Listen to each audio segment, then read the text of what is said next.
السلام عليكم ورحمة الله وبركاته. أهلا وسهلا بكم شباب بمقطع فيديو جديد. أنا أعرف هاي أول مرة راح أسوي مقطع أخبار ورا بيوم، مو ورا بيوم، اليوم يعني ورا عطلة بعدين يوم سويت مقطع أخبار. هاي أول مرة أسويها، بعد ما أعتقد راح أسويها، يعني حسوي الأخبار مرتين بالأسبوع بس مو ورا بعض. شو رأيكم بالنيو لوك مالتي؟ أعرف شعري شوية صار ضعيف، لذلك قررت أحلقه بل ممكن يقوى بالمستقبل. إذا عندكم أي علاج مثلا للشعر أقدر أسويه بالبيت غير هاي الخلطات مال اللي يحطوها على الإنترنت أو هذا، كتبوها بالوصف ممكن أستفاد منكم، يعني أنتم تفيدوني وأنا أفيدكم وكلنا نكون سعداء. المهم عفونا من كل هذا الحكي وخلونا ننتقل للأخبار.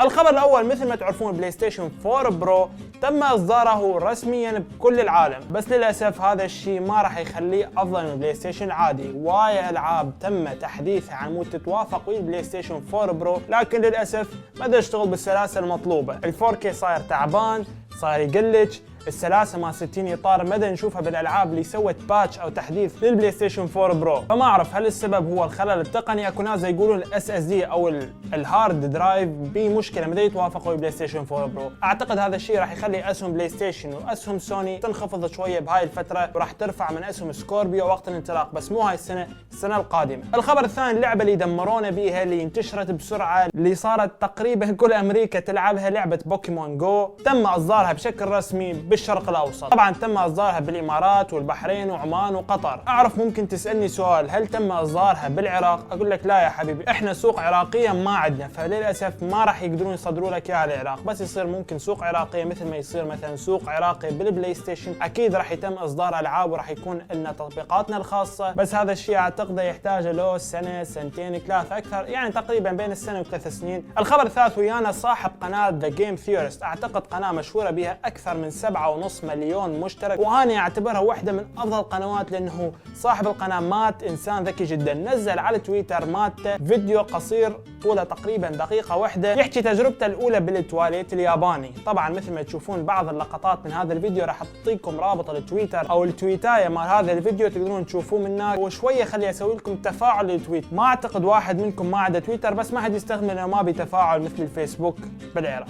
والخبر الرابع ويانا لليوم، الشخص عنده 0 سبسكرايبر، ما عنده ولا سبسكرايبر، لكن الفكره انه حصل وما عنده اي مشترك بقناته على درع اليوتيوب مال 100,000 مشترك. هذا الشيء بصراحه يعني افزعني، قلت شلون واحد ما عنده اي مشتركين ويحصل درع 100,000 مشترك. مثل ما تشوفون شويه لقطات من الفيديو مالته، راح احط لكم رابط هذا المقطع بالدسكربشن عمود تشوفوه. حصل درع اليوتيوب او ال 100,000 مشترك من غير اي مشترك يكون عنده. هسه يمكن صار عنده 500 700 ما ادري، يعني انا حصير 82,000 ان شاء الله خلال يومين. لحد هسه يحتاج يفد 18,000 مشترك عمود احصل على درع اليوتيوب. هو حصل هذا الدرع بسهوله، وده يقول ايضا راح يحصل درع المليون مشترك فيما بعد. طبعا انا تواصلت وياه مباشر، قال لي عندي لوحه دعم ما ادري شنو، انا يعني ما اقتنعت بكلامه، بس هو اكيد عنده طريقه ما يحب يشاركها. فانا اعتقد جاب الدرع لو من هاي الطريقه لو من هاي الطريقه. الطريقه الاولى انه فعلا هو ممكن اكو برنامج اليوتيوب هيرو هذا اللي سووه قبل فتره ودزوا له الدرع اليوتيوب، بس هم كاتبين عليه ابو ال 100,000 مشترك، يعني هذا الدرع مخصص فقط لل 100,000 مشترك، مو اللي ما عنده قناه ممكن يدزوا له اي جائزه ثانيه. ليش دزوا له درع ال 100,000 مشترك؟ وممكن سوى مثلا احتيال او هكر او شيء، بس هاي اعتقد استبعدها، بس ما تعرف ممكن سواها شيء لانه اسم القناه مالته موجوده على الدرع. الفكره الثانيه اللي اتصورها، ممكن اكو شركه صينيه تصنع دروع اليوتيوب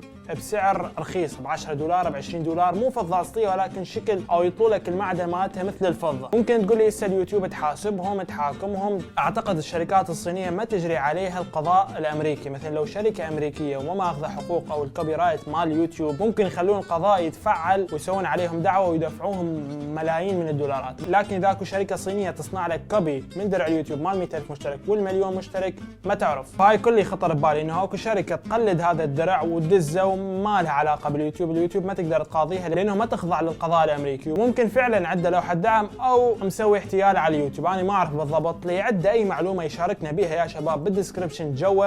هاي كانت اخبار اليوم، ان شاء الله عجبتكم. لا تنسونا من الدعم بلايك واشتراك بالقناه اذا ما كنت مشترك. اشوفكم على خير، سلام. شو رايكم بقرعتي؟